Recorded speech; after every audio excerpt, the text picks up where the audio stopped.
Bonjour, c'est Lina, Ahmed et Shahab sur GDS Radio. Aujourd'hui, nous revenons pour une émission spéciale. Toute la classe est là, en direct, pour participer à un moment très attendu. Dans cette émission, nous n'allons pas présenter qu'une seule chronique. Nous allons présenter plusieurs, recevoir des invités et écouter des interviews. Bref, une émission que la classe média prépare depuis plusieurs semaines. Il y a 3 thèmes dans cette émission. Tout d'abord, la vie des professeurs du lycée. Ensuite, du côté des élèves, humour et talent cachés. Enfin, nous revenons sur les projets et les actions menées au lycée dans cette année par les élèves. Commençons tout d'abord par le premier thème. On va s'intéresser à la vie des profs. Que font-ils après les cours? En gros, ont-ils une vie? Et nous recevrons 2 de nos professeurs pour un petit quiz.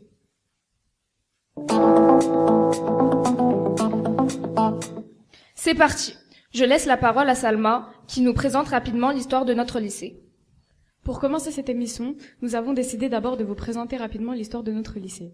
On peut noter 3 moments clés dans son histoire. D'abord, dans les années 1970, c'est un lycée de filles qui préparait une voie professionnelle dans le domaine de la petite enfance, la puériculture. Le lycée s'est ensuite ouvert aux garçons, puis s'est transformé dans les années 1990 avec les bâtiments que l'on connaît aujourd'hui. Le grand parking, le gymnase, la cantine ont été reconstruits. Il y a beaucoup de végétation, de grandes fenêtres pour que ce soit beaucoup plus lumineux. Le lycée accueille aujourd'hui les filières STMG, ST2S, SSP ou encore commerce. Enfin, et c'est un peu un scoop, un projet va se réaliser dans quelques années. Et oui, notre lycée va s'agrandir pour accueillir des filières générales. Nous pourrons accueillir 400 élèves de plus. Enfin, pour finir, qui est ce cher Henri Sellier? Eh bien, Henri Sellier est le fils d'un ouvrier.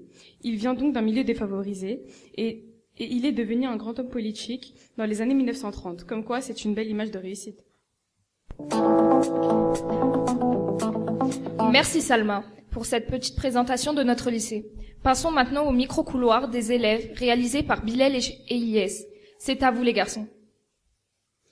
Bonjour chers auditeurs, aujourd'hui Ilyes et moi allons vous parler de la vie des profs. Nous allons vous faire écouter le micro-couloir sur la question suivante. Que font les profs après les cours et le week-end? Une partie des élèves pense que les professeurs ont une vie bien tranquille, bien rangée. Écoutons-les.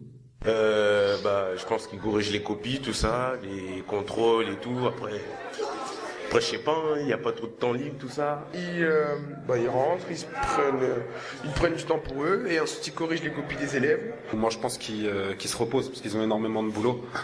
Ils ont vachement besoin de repos. Donc moi je pense qu'ils se reposent. Je pense qu'ils se reposent le week-end. Ils doivent préparer les prochains cours. Parce que le week-end ils préparent leurs cours. Après les cours, je pense qu'ils vont faire du sport ou faire d'autres activités. Soit ils corrigent les copies des élèves, continuent le travail, et le dimanche, par exemple, comme temps libre, ils peuvent rester avec leur famille, s'amuser avec leurs enfants, et s'ils n'ont pas d'enfants, ils s'occupent comme ils peuvent. Mais une autre partie des élèves pense que les professeurs sont de véritables fêtards. Je pense que les profs, après le week-end, ils vont en boîte de nuit. Ils vont en soirée, où ils profitent avec leur famille. Ils sortent avec leurs amis. Je pense que les profs, le week-end, ils jouent à Fortnite. Je pense qu'ils ont une vie comme nous, hein. Ils sortent avec leurs amis et voilà. Comme nous avons pu l'entendre, 55% des élèves interrogés imaginent que leurs professeurs sont de sages personnes, alors que 45% voient leurs professeurs comme des rois de la fête. Merci de nous avoir écoutés, c'était Bilal Elie sur GDS Radio, à bientôt pour une nouvelle chronique. Merci Bilal, merci Ilyes pour ce micro-couloir. Passons maintenant au quiz que Yacine va animer. Il reçoit des invités. À toi Yacine. Bonjour à tous. Je suis avec Madame Canet et Monsieur Chalton. Monsieur Hugoire. Déjà, nous vous remercions de vous prêter au jeu de ce petit quiz que nous avons préparé spécialement pour vous. Vous allez devoir répondre à 10 questions, l'un après l'autre. Et le gagnant est celui qui va répondre à plus de questions, qui aura la bonne réponse. Est-ce que vous êtes prêts? Oui. Tout à fait. Ok. Première question, Monsieur Gouard. Citez-moi 7 présidents de la 5e République qui ont dirigé le pays avant Emmanuel Macron. Avant Emmanuel, ok. Donc Hollande, Sarkozy, Chirac. Avant Chirac, c'était comment il s'appelle déjà? De gauche. Moi, je sais. C'était Mitterrand. Avant Mitterrand, mais Giscard d'Estaing. Avant Giscard d'Estaing, c'était De Gaulle. Et avant, Pompidou. Et avant De Gaulle. Voilà. Un point pour Monsieur Gore. Madame Canet, combien font 30 plus 30 plus 10 moins 20 plus 30? 80. C'est la bonne réponse. Monsieur Gore, quel roi a été appelé le roi Soleil et pourquoi? Eh bien, c'était Louis XIV et roi Soleil parce que il voulait rayonner, donc il voulait, voilà, et tout était pour lui. En gros. Ça fait égalité, 2 pour chacun. 5e question pour Madame Canet. En quelle année a eu lieu la Saint-Barthélemy?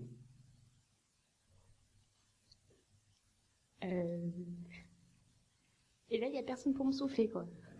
Merci, c'est gentil. Je sais pas.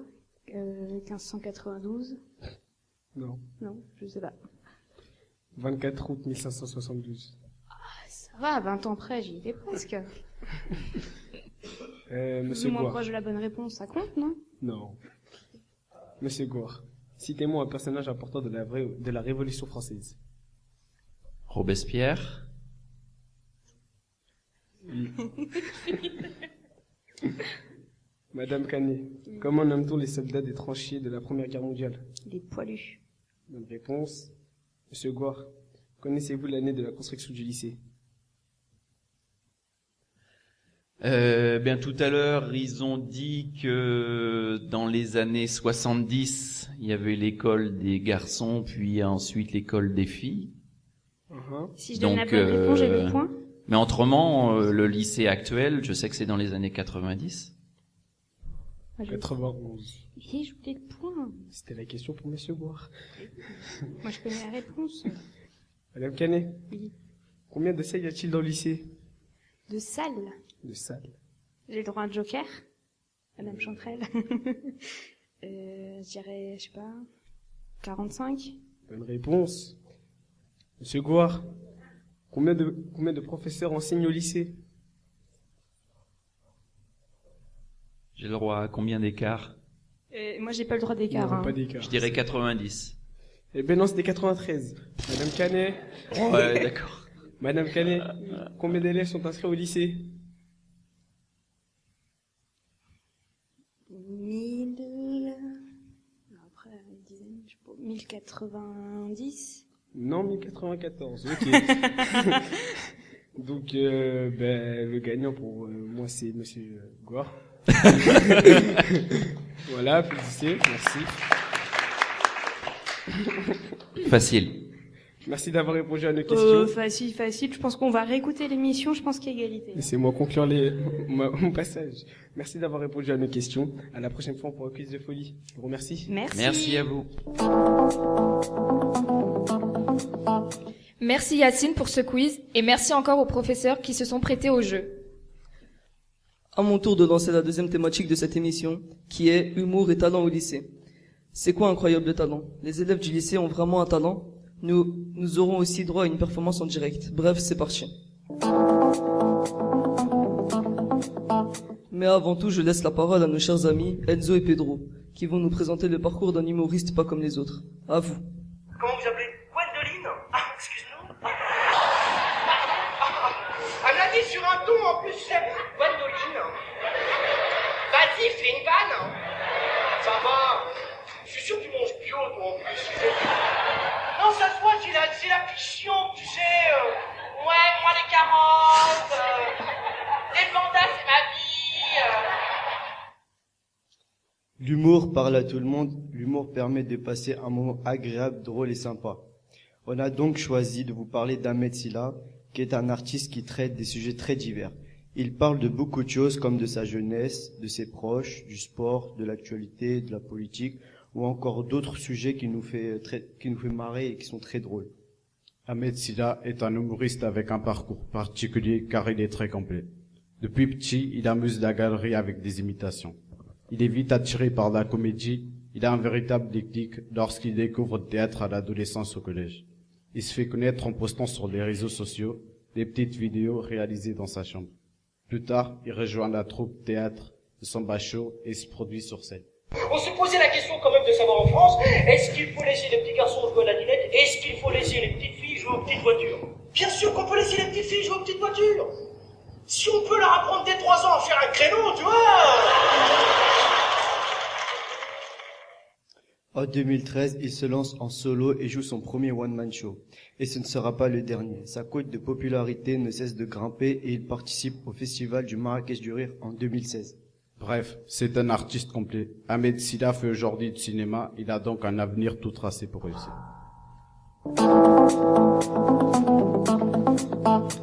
Merci les garçons. Maintenant, après avoir présenté le parcours d'Ahmed Silla, parlons des talents du lycée et surtout d'incroyables talents. Férouz, c'est à toi. Bonjour à tous et bienvenue. Je vais donc vous présenter le projet Incroyable Talent au lycée. C'est un grand spectacle organisé depuis 8 ans au lycée qui permet de découvrir les talents d'élèves. Je suis allée voir Madame Solibeda pour qu'elle nous en parle et nous explique en quoi consiste ce projet. Écoutons donc notre proviseur qui a gentiment répondu à quelques questions. C'est quoi un incroyable talent ? Donc l'action Incroyable Talent, c'est une action qui a été lancée par Monsieur Varin, qui est un CPE qui était là il y a quelques années, et Monsieur Gouard, qui est un professeur de sciences physiques. Donc le principe, c'est de solliciter les talents des élèves, de leur demander de se porter volontaire via une inscription au CDI auprès de Monsieur Chalton. Quel talent peut-on voir pendant la finale d'Incroyable Talent ? La jonglerie, la danse, le chant, le comique, à quoi d'autre je pourrais penser. Il y a des élèves qui jouaient des instruments également, on a eu des élèves qui faisaient des danses folkloriques, voilà. Et cette année, qu'en est-il ? Cette année, on a sollicité les élèves avec Monsieur Gouard. On avait décidé de se lancer dans l'aventure et puis pour l'instant, je crois qu'on n'avait que 4 personnes qui s'étaient identifiées comme incroyables talents sur 1099 élèves. Donc je me dis qu'il y a forcément des gens qui ont des talents qui se sont pas manifestés, c'est bien dommage. Et du coup, pour l'instant, il n'y a pas eu de suite de données. Voilà. Donc pour cette année, je ne sais pas s'il y aura incroyables talents cette année. C'est dommage. Eh bien, c'est dommage d'entendre cela car les journalistes de la classe média se sont renseignés. Il existe pourtant plein de talents dans les couloirs du lycée. Merci à tous de m'avoir écouté. Je redonne la parole à Chab. Merci Férouz. Place au micro-couloir dans lesquels les lycéens nous parlent de leurs talents. Boumika et Taylor, je vous laisse présenter votre micro-couloir. Bonjour, c'est Taylor et Boumika avec notre micro. Nous avons enquêté sur les différents talents cachés de nos élèves. Les réponses de ce micro-couloir nous cachent bien des surprises. Nous avons donc parcouru les couloirs du lycée à la rencontre des différents talents. Nous avons eu des surprises, mais on ne vous en dit pas plus. On vous laisse écouter. Oui, je pense, tout le monde a un talent caché, mais moi, mon talent caché, je pense, c'est la comédie, le théâtre, je sais pas, un truc comme ça. Alors, est-ce que j'ai des talents? Pour moi, oui, j'en ai. Par exemple, je sais chanter, mais je le montre pas à tout le monde. Et je sais danser aussi. Est-ce que j'ai un talent caché? Voilà, il y a des choses que j'affectionne particulièrement et que je pense faire très bien, mais c'est pas forcément des choses qui se produisent publiquement. Oui, je sais faire la cuisine. Je suis super intelligente. J'ai des super bonnes notes à l'école. Je chante super bien. Moi, j'en ai pas. Dommage. J'aimerais bien en avoir, mais j'en ai pas. Talent caché, c'est que je sais faire du freestyle avec un ballon.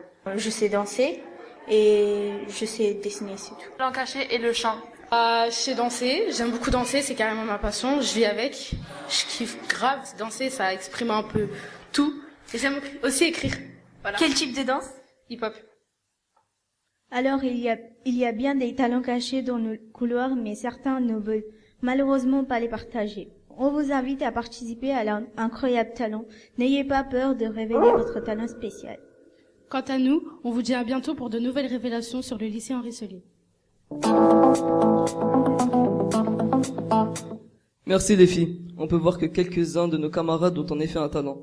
Bon, passons maintenant à quelque chose que notre cher chroniqueur Yacine maîtrise, le rap. Yacine, nous t'écoutons.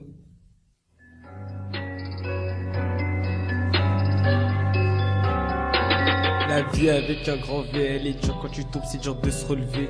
Ça fait peu de temps que j'ai commencé, m'avait tous mes becs, j'en aurais fait baver. Le chemin sera long, faut zéro sentiment. Il dit qu'ils soutiennent, mais pourquoi je sens qu'ils mentent? Je dis tout ce que je pense et je fais ça gentiment. La progression, là ça s'entend largement. Par quoi commencer, je sais même pas de quoi parler. De secondes critiquer ou qui ont détalé. Toujours la même équipe avec que je suis calé. Ils n'ont même pas destin qui parle de trafaler. Pour mon futur, je n'ai que deux solutions. Continue l'école ou continue le son. Je prendrai les deux S, la bonne décision. Réfléchis 3 fois, se passe sur l'occasion. Les becs ça marche bien, mais je m'arrête à combien? À quoi bon parler si en face tu fais rien? Si je le fais c'est pour moi et surtout pour les miens. Si tu m'as fait croquer dans ma tête, je te retiens. Dans la face c'est une nouvelle suggestion. Écoutez Lonceau, il pose pas de questions. Tout le monde travaille dur pour devenir patron. On charbonne à fond, chacun ses raisons. Et dans tous les quartiers c'est la même. Je suis toujours ce bicraveur qui bicrave. C'est des choses on veut percer dans le rap, donc on fait pas de pause accro à mon... Et dans tous les quartiers c'est la même. Je suis toujours ce bicraveur qui bicrave. C'est des choses on veut percer dans le rap, donc on fait pas de pause accro à mon pura. Toujours je m'aide. J'ai capté pour être fort il faut aller travailler. Je ne peux pas te donner si tu ne peux pas donner. Pour le mal que j'ai fait j'espère être pardonné. Je travaille dur c'est trop chaud, je vais pas abandonner. J'ai cramé tout ce qui me parle que par intérêt. T'es mon rêve de la mettre dans ta pas intérêt. Le plus vite ça grandit, je suis plus seul on dirait. Le mot baisse dans mon buzz, dans mes sons je dirais.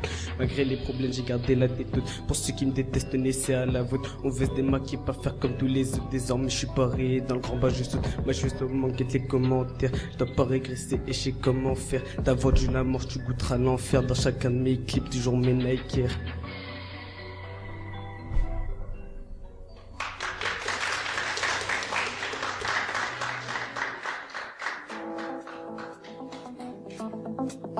Merci Yacine. Et pour finir en beauté, la deuxième partie de cette émission, faisons un petit voyage avec l'interview de Tatiana sur la salsa présentée par Domitrita. Bonjour à tous, aujourd'hui je suis ravie de vous présenter une belle histoire qui nous vient de l'Ouest, plus précisément de Colombie. Écoutons une jeune fille, Tatiana, élève en seconde FLE, passionnée par la salsa. Bonjour Tatiana, comment allez-vous? Bonjour, ça va bien. Je sais que vous êtes passionnée par la salsa, n'est-ce pas? Oui. Depuis quel âge le désir de danser coule dans votre sang? Pendant toute ma vie, je pense. En Colombie, on danse tout le temps, c'est un part important de notre culture. C'est bien. Et pourquoi salsa? Car il y en a plein d'autres danses. Parce que la salsa, c'est le danse principal de mon ville. D'accord, c'est très bien. Avez-vous participé dans des concours de salsa? Si oui, racontez l'histoire. En Colombie, on a fait plusieurs présentations, mais pas concours, que de présentations. Ah, je suis sûre que vous allez participer. Vous dansez souvent chez vous ou autre part des clubs ou... Oui, chez moi, avec des amis. Alors, avez-vous un fameux danseur qui vous motive? Normalement, c'est la salsa et la bachata, que c'est aussi un prix musical très connu. Et est-ce que ça vous fait satisfaite de vie? Oui. En Colombie, on dit que danser, ça nous fait plus jeune. Ah oui, moi je suis d'accord en fait. Merci beaucoup d'avoir accepté d'ouvrir une nouvelle histoire pour notre lycée. Je vous souhaite plein de bonnes choses, succès pour apprendre votre français et merci. Merci à vous. Merci d'avoir accordé ces minutes pour m'écouter. C'était Domitrita sur GDS Radio. Toujours des bonnes nouvelles au micro. Au revoir et à bientôt. Merci. Merci Domitrita. À mon tour de lancer la troisième thématique de cette émission. Les actions du lycée cette année. Des voyages, des expos, un bal de fin d'année et encore d'autres choses. C'est parti. Maintenant, je donne la parole à Amina qui est allée à la rencontre de 2 élèves de GA pour faire une interview sur leur grand projet sur le recyclage papier. On écoute. Bonjour à tous, c'est Amina. Je suis avec les élèves de première gestion administrative. Administration. Je vais leur laisser se présenter. Bonjour, moi je m'appelle Léa. Bonjour, moi c'est Diandra. Bonjour, moi c'est Aladji. Bonjour, moi c'est Raël. Enchantée. Alors les élèves de première gestion administrative ont eu pour projet de mettre en place le recyclage de papier pour améliorer leur environnement. Et pour en savoir un peu plus, on va les interroger. Donc quand avez-vous mis en place le recyclage papier ?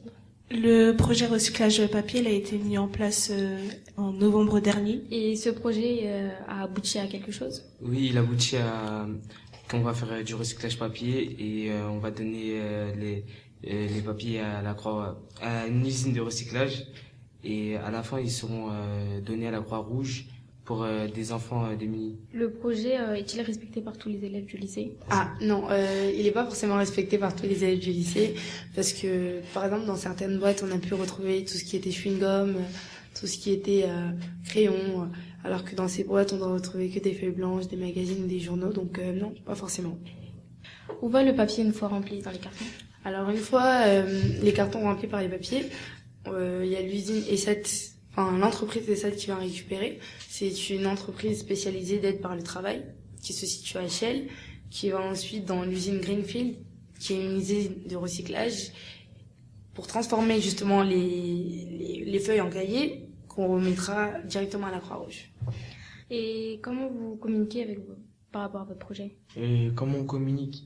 On a fait avec la classe plusieurs affiches concernant les différentes règles à respecter sur le projet. Et donc voilà, on en a mis un peu dans toutes les salles, on s'est réparti les tâches. On a fait aussi des interventions dans les salles, ouais, voilà. Du coup pour leur parler directement du projet, parce que c'est pas tout le monde qui regarde par exemple le panneau à l'accueil. Du coup on a fait directement des interventions dans les salles et puis voilà. Et qu'est-ce que ça vous apporte de faire ce projet? Mais moi ça m'apporte... En fait, moi ça me fait juste plaisir pour un but quoi, enfin il y a un but derrière et ça me fait plaisir de me dire que c'est pour les enfants démunis et je sais que si moi je serais démunie, j'aurais aimé qu'on fasse de même pour moi, du coup ça me fait plaisir quoi. Très bien, merci. C'était Amina et les élèves de première gestion administration. Bonne continuation pour votre projet. Merci. Merci. Autour de Férouz, autour de Taylor, d'aller à la rencontre d'élèves de première ST2S3 cette fois pour leur projet du prix littéraire. À toi Taylor. Salut tout le monde, c'est Taylor. On se retrouve pour l'interview sur le prix littéraire. Pour ceci, j'ai fait un enregistrement spécial pour vous. J'ai rencontré 2 élèves au CDI de 1 ST2S3 qui m'ont fait part de leurs ressentis. Écoutons-les. Ce projet s'appelle le prix littéraire des lycéens et Madame Boulès l'a organisé accompagnée de Monsieur Chalton, Madame Brosseau et Monsieur Lautry nous accompagnaient au Salon du Livre à Paris. Expliquez-nous le déroulement du prix littéraire. Alors, le projet il s'est passé en plusieurs étapes. Déjà, au tout début de l'année, les 5 livres de notre département nous a été distribués. Au fil de l'année, ces livres ils ont tourné dans la classe pour que tout le monde puisse les lire. Une rencontre avec Geneviève Rizac a été faite au cours de l'année. Et le 15 mars dernier, nous sommes partis au Salon du Livre pour rencontrer tous les autres auteurs des autres départements et annoncer le gagnant. Qu'est-ce qui vous a le plus plu au cours du projet? Ce qui nous a le plus plu au cours du projet, je pense que c'est la rencontre avec Geneviève Rizac. Pourquoi?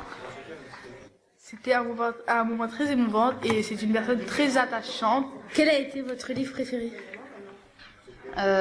Pour notre part, on dirait Le chagrin de mai de Geneviève Rizac. Après ce projet, est-ce que ça vous a poussé à lire davantage? Pour ma part, non, parce que je lisais déjà avant. Après, pour certains, ça a pu pousser à lire les autres livres que nous, on n'avait peut-être pas, mais qu'on a pu voir le jour du Salon du Livre. Voilà, c'est tout pour aujourd'hui. C'était Taylor. À plus.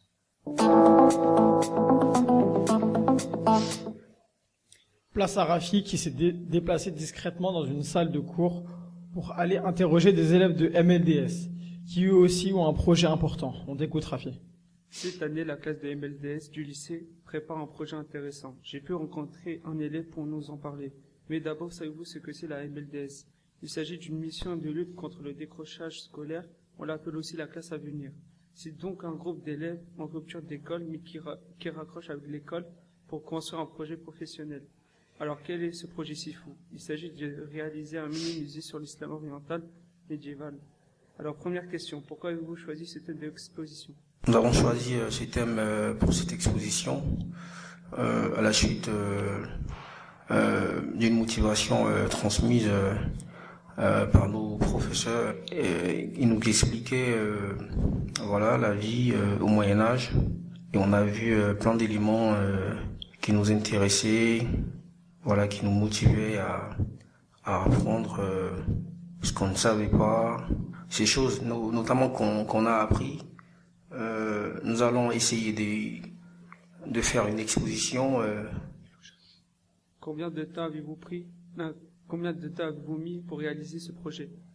Alors, ce projet, nous l'avons débuté en mois d'octobre jusqu'au mois de mars. Et enfin, quand aura lieu votre exposition? L'exposition aura lieu à partir du 18 avril, jeudi, jusqu'au mois de juin. J'ai pu voir leur exposition en avant-première. C'est fantastique. Allez nombreux au CD pour la voir. Merci à tous de m'avoir écouté. À bientôt.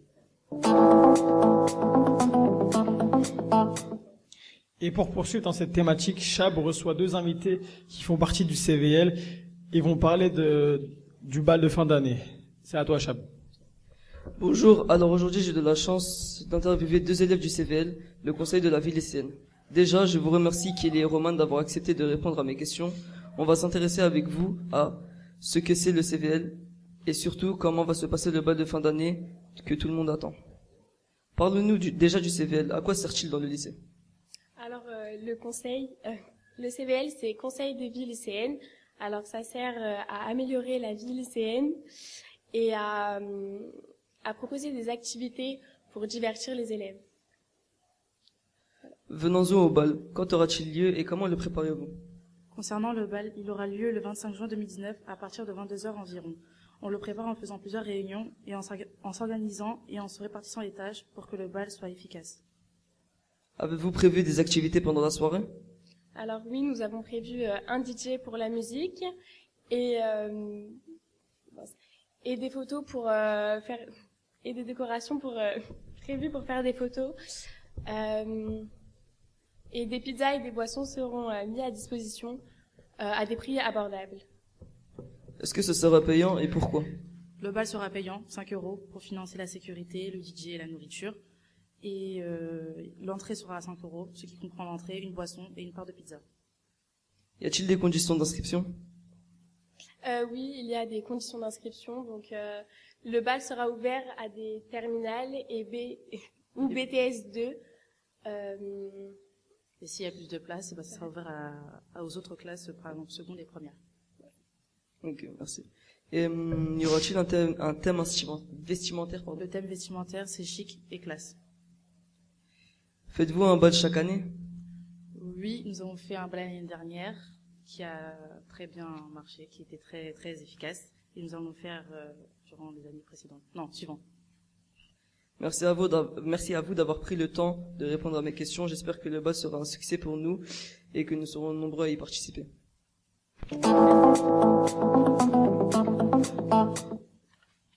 On poursuit avec le voyage à Genève avec l'interview de Monsieur Chalton et du micro-trottoir des élèves à Toinde. Bonjour, c'est In sur GDS Radio. Aujourd'hui, je vous fais découvrir Genève. J'ai pu rencontrer des élèves et Monsieur Chalton, un des 3 professeurs qui a participé à ce voyage au mois de février dernier. Les 2 autres enseignantes organisatrices étaient Madame Béanzin et Madame Ergibi. Commençons par Monsieur Chalton. Je lui ai d'abord demandé ce qu'ils ont fait pendant le voyage. On a d'abord visité la ville de Genève le premier jour avec un guide. On s'est baladé dans la vieille ville de Genève et le guide nous a présenté l'histoire de la ville. Le deuxième jour, qui était un jour très dense, on a fait plein de choses. On a d'abord visité le palais des Nations Unies, donc l'ONU, le matin. On a ensuite visité le Haut Commissariat aux réfugiés. Et en fin d'après-midi avec les élèves, on est allé découvrir le Musée international de la Croix-Rouge. Et le troisième jour, on a fait une dernière balade dans la ville avant de reprendre le train pour rentrer à Paris. Ensuite, le monument qui l'a marqué, celui qui lui a le plus plu. Exact. Le palais des Nations Unies est un monument impressionnant parce que c'est extrêmement grand. Vous avez des grands amphithéâtres avec tous les diplomates des différents pays qui viennent écouter des conférences ou intervenir dans des conférences. Mais moi, ce que j'ai préféré, c'était la visite de la ville de Genève. La ville de Genève est très belle et j'ai découvert aussi toute l'histoire de la ville que je ne connaissais pas. En 3 mots, Monsieur Chalton, pouvez-vous me décrire ces 3 jours de voyage à Genève? Sérénité, parce que c'était des élèves de première un peu plus matures que les secondes, parce que quand je pars en Espagne avec les secondes, on doit être plus sur leur dos. Découverte, parce qu'il y a plein de choses que je ne connaissais pas et que j'ai découvert pendant ce voyage de 3 jours. et puis dépaysement parce que partir à l'étranger c'est toujours aussi un dépaysement. Merci Monsieur Chalton. Poursuivons avec les élèves. Un mi-croquet a été réalisé à la gare de Genève pour recueillir les réactions à chaud des élèves. Je vous laisse écouter. Ma meilleure journée du voyage, ça a été la visite guidée de l'ancienne Genève. Parce que j'ai appris plein de trucs, c'était intéressant. La journée à Genève a été bien, la première journée. Après, quand on a fait la balade en bateau, on a vu la petite sirène. Après, j'ai bien aimé quand on marchait dans la ville et tout. C'était cool. Mon moment préféré, c'était la visite de la Croix-Rouge et du Croissant Rouge. Parce que j'ai aimé découvrir les histoires intéressantes d'Henri Dunant et aussi toutes les catastrophes naturelles. Le Haut Commissariat aux réfugiés, vraiment. C'était très intéressant, la présentation était assez dynamique. Et... On a été visiter les Nations Unies là. Ouais, c'était beau. Le premier jour, la balade à pied dans la ville de Genève était très agréable. On a pu découvrir l'histoire de la ville que je ne connaissais pas. Au palais des Nations Unies. Au musée de la Croix-Rouge. Voilà, les activités, c'était super sympa. Et aussi le Haut Commissariat, il était vraiment waouh. Il était bien organisé. Ça a carrément donné envie de changer de métier, quoi. Ouais. Les visites des différentes institutions, parce que ça permettait de faire le lien avec les cours des ST2S qu'on vous dispense, bien évidemment. Et ça permettait aussi de vous transmettre des savoirs différemment. Voilà un voyage qui avait l'air bien réussi. Merci de m'avoir accordé un peu de temps. C'était In sur GDS Radio. À présent, voyageons vers l'Andalousie. Écoutons 3 chroniques sur le flamenco avec Elra et Djili, les oliviers andalous avec nos camarades Olivia et Evelina. Mais avant ça, je vous propose d'écouter Lina et Chiara qui nous présentent la cathédrale de Séville et sa Gijarda. Bonjour à tous, c'est Chiara et Lina. Merci de nous donner la parole. Nous allons vous présenter la cathédrale et la Giralda de Sevilla. Et oui, nous avons l'opportunité de participer au voyage en Andalousie et de découvrir ce site. Quel était le contexte de cette visite? Quelle est l'histoire de l'architecture de ce monument? Nos impressions? Nous allons tout vous dire. Dernier jour du voyage, après une matinée passée dans une oliveraie, nous nous sommes rendus à Séville, découvrir sa cathédrale et sa Giralda, ancien minaret de l'ancienne grande mosquée almohade de la ville. Nous sommes rentrés par une grande porte menant sur un jardin qu'on appelle la cour des Orangers. La Giralda était la tour la plus haute d'Espagne durant 16 siècles. Elle mesure 97,5 mètres de hauteur. La cathédrale, elle, fait 126 mètres de longueur. C'est la plus grande d'Europe. Elle est tellement longue qu'on pourrait y faire entrer une piste d'athlétisme. Grâce à notre chère Madame Brosseau, nous en avons beaucoup appris, car c'est elle-même qui nous a fait la visite guidée. Écoutons-la maintenant. En fait, à la base, il y avait une église du temps des Visigoths. Au XIIe siècle, quand le calife Abou Yacoub Youssouf des Almohades arrive à Séville, il décide de détruire cette ancienne église pour en faire une mosquée. Seulement, est-ce que les musulmans sont encore aujourd'hui très présents? Non, il y a eu ce qu'on appelle la Reconquista. Et au bout de la Reconquista, eh bien, les catholiques sont arrivés et ils ont décidé de construire une cathédrale, sans pour autant détruire complètement la mosquée. Il faut s'imaginer qu'à l'endroit même de la cathédrale, au IXe siècle, était édifiée la plus grande mosquée de Séville. Après un tremblement de terre au XIVe siècle, qui a détruit cette mosquée, les catholiques, qui avaient repris le pouvoir à Séville, ont bâti à sa place une cathédrale tout en conservant l'ancien minaret, la Giralda. Une fois à l'intérieur, nous avons découvert un tombeau sculpté en pierre. C'est le tombeau d'un explorateur extrêmement célèbre dont nous avons déjà parlé plusieurs fois, qui a été mis à l'honneur en Andalousie, Christophe Colomb. Alors là, vous allez me dire, madame, est-ce qu'il y a ses restes, il y a le reste de son corps, c'est dégoûtant, burk. En fait, ce monument, il n'a pas été construit au moment de la mort de Christophe Colomb. Christophe Colomb, il est mort en 1506 à Valladolid, et à l'époque, il était plus trop aimé des rois catholiques, un peu oublié. On s'en fichait que Christophe Colomb meure.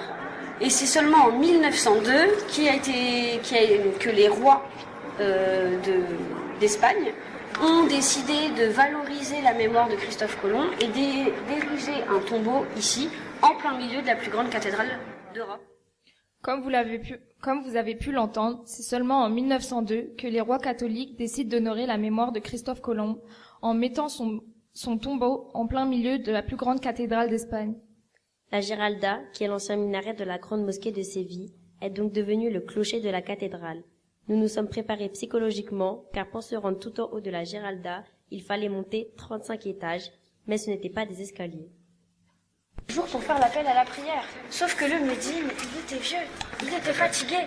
Et donc, il utilisait son âne ou sa mule pour monter. Et du coup, s'il y avait eu des marches, un cheval qui monte des marches, ça ne se connaît pas. Donc, ils ont décidé de faire une rampe. C'était une rampe. D'après la légende, la rampe a été construite à la place des escaliers pour permettre au imam de monter avec son âne pour aller sonner la cloche et l'appel de la prière. Avec le mélange des cultures, la cathédrale a une architecture magnifique. On retrouve le style baroque, islamique et le style Renaissance. Nous en avons appris énormément sur l'architecture, l'histoire du monument et les anecdotes que Madame Brosseau a partagées avec nous durant cette visite. C'était très intéressant et passionnant. Merci de nous avoir écoutés. À la prochaine. Maintenant, la chronique sur l'Olivret avec Olivia et Evelina. Hola a todos, c'est Olivia et Evelina. Nous revenons toujours d'Andalousie. Nous vous avons rapporté des informations inédites de notre séjour. Savez-vous comment fabrique-t-on l'huile d'olive? C'est le vendredi 15 mars que nous avons pu découvrir une exploitation artisanale d'huile d'olive. Il faisait beau et chaud lorsque nous sommes arrivés sur les terres de Juan Colin. La guide Teresa nous a raconté l'histoire des oliviers. La famille de Juan Colin a deux types d'entreprises, les moulins à huile et les boulangeries. Les deux vont bien ensemble, car pour produire leur pain, ils utilisent les noyaux des olives qui sont broyés et servent les combustibles dans le four pour la cuisson. Sur leur exploitation, ils ont 60 000 oliviers. Ils fabriquent 3 variétés d'huile différentes. Écoutons la guide. De cette quantité des oliviers, il y a 3 variétés différentes. La variété, je le dis en espagnol parce que les noms c'est impossible à les traduire. Il y a la variété qui s'appelle Arbequina. Il y a une deuxième variété qui s'appelle Picual. Et la troisième qui s'appelle Picuda. Ça dépend de la variété des olives, les goûts d'huile qu'on va extraire est complètement différent. Nous avons pu déguster cette huile. L'huile d'olive extra vierge de Juan Colin, de la variété Arbequina, présente d'agréables arômes de pommes et d'amandes. Elle est aussi un peu amère. C'est la seule que nous avons préférée. Nous avons aussi visité les anciennes et les nouvelles machines qui fabriquent l'huile d'olive. Il y a des machines qui écrasent les olives pour créer une pâte d'olive. On extrait directement l'huile de la pâte. Avec les systèmes actuels, on peut écraser plus de 60 000 kilos des olives par jour. Avec ce système ancien, combien? 100, 200 kilos par jour, C'était très peu quantité. ¿Todo entendido de verdad? Si. Bien. Comme maintenant on peut écraser une quantité importante d'huile, il nous a aussi expliqué que la quantité est meilleure car on peut ramasser et écraser la même jour. C'était une visite super sympa qui nous a beaucoup plu. Merci de nous avoir écoutés. C'était Olivia et Evelina. Merci à vous. Écoutons maintenant un peu de musique traditionnelle andalouse. C'est Elra et Djili qui nous en parlent. Bonjour à tous. Au cours de notre voyage en Andalousie, nous avons passé la journée du 13 mars 2019 à Cordoue. En fin d'après-midi, après une journée de visite, nous avons eu la chance de faire une initiation au flamenco et d'assister ensuite à un spectacle de flamenco. Rappelons que cette danse fait partie de la culture andalouse. C'est une association qui nous a accueillis dans une salle. Ahmed et Djili ont d'abord interviewé la danseuse principale afin de connaître un peu mieux l'histoire du flamenco. ¿Cuál es la historia del flamenco? La historia del flamenco, pues desciende desde hace muchísimos años, que empezó lo que es las raíces antiguas y empezaron con el baile folclore. El folclore es una raza que se utiliza muchísimo en Andalucía. La danseuse nous explique que le flamenco est une danse très ancienne et qui provient du folklore. Et c'est une danse très traditionnelle en Andalousie.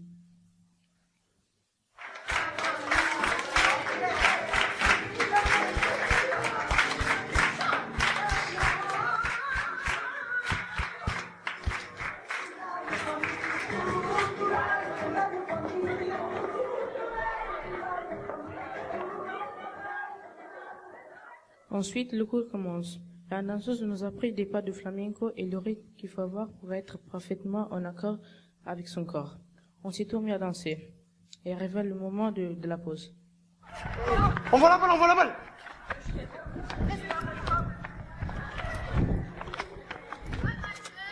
Attention, il y a des gens.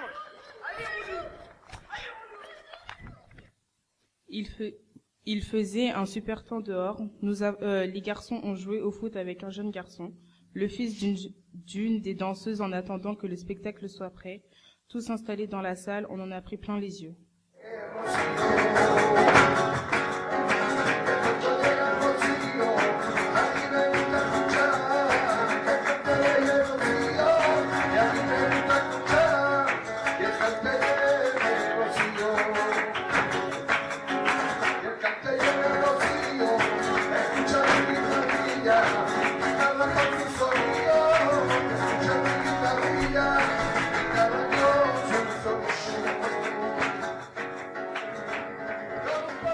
Pendant le spectacle, on a pu apprendre les vrais pas du flamenco et son vrai rythme.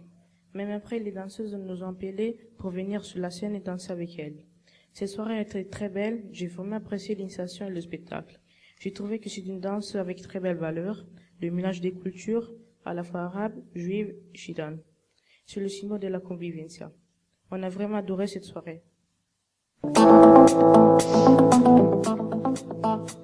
Merci. L'émission touche presque à sa fin. Mais avant de se quitter, écoutons l'interview de Madame Canet puis de Chiara en direct sur le plateau. Chiara et Mathieu répondent aux questions de Chanel. Bonjour tout le monde, j'ai décidé d'interviewer une de mes professeurs qui a organisé le voyage en Andalousie ainsi que certains de mes camarades qui ont pu profiter de ce voyage. Nous allons commencer par Madame Canet, professeure d'espagnol. Je lui ai d'abord demandé de me présenter les monuments qu'ils ont visités en Andalousie. Écoutons-la. Alors, durant notre séjour de 4 jours en Andalousie, on a pu visiter la Plaza de España à Séville. On a également visité Los Reales Alcázares de Sevilla. Ensuite, le deuxième jour, nous avons pu découvrir la Mezquita Cathédrale de Córdoba, de Cordoue. On a également visité le musée des 3 cultures avant de faire un rallye dans la ville. Le troisième jour, nous sommes partis à la découverte de l'Alhambra à Grenade. Et le dernier jour, pour notre retour sur Séville, nous avons visité la fameuse cathédrale et sa Giralda. J'ai aussi voulu savoir pourquoi partir dans cette région et pas ailleurs.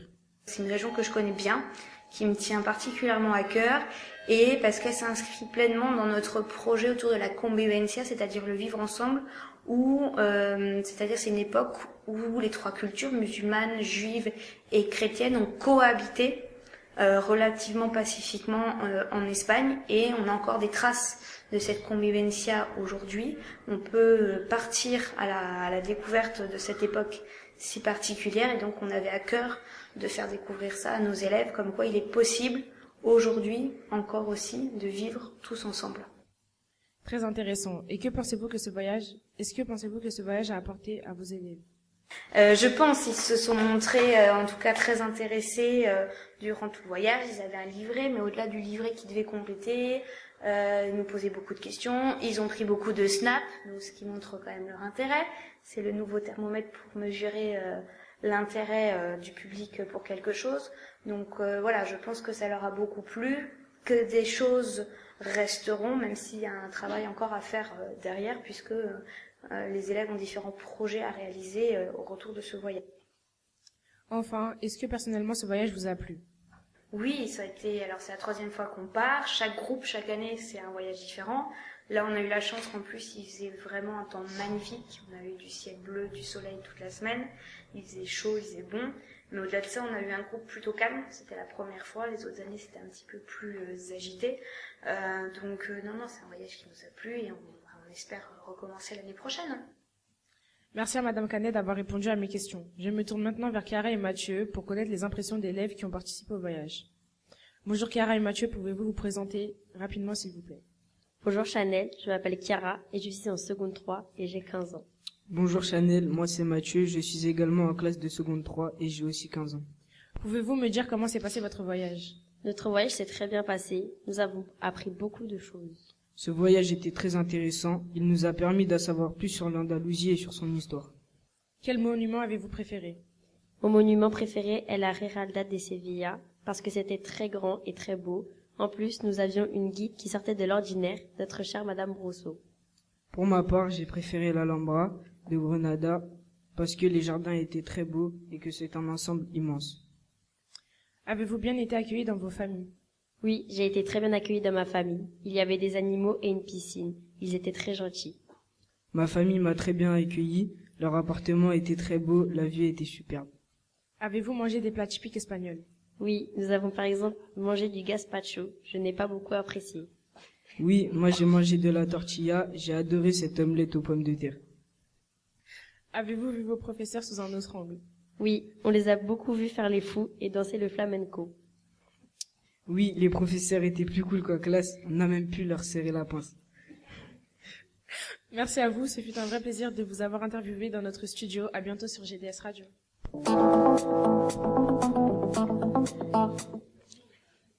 Lina vous laisse avec le mot de la fin. Avant de finir, nous venons d'apprendre que notre équipe fait partie des 3 finalistes du concours médiatique. Nous sommes extrêmement fiers, vivement le 17 mai pour les résultats. Et voilà, c'est la fin de cette émission. Comme vous pouvez le remarquer, nos chers chroniqueurs ont énormément travaillé pour vous présenter cette émission.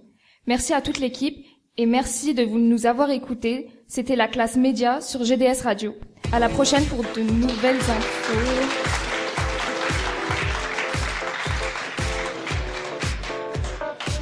À la prochaine pour de nouvelles infos.